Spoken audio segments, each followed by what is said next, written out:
khó rồi đúng không? Rồi. Good.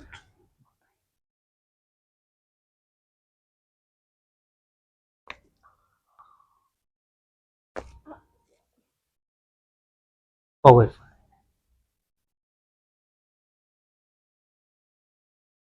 mặt mình chạy bấn đấy, đứng lắm. Mặt trái, mặt phải, hai lông cơ thế.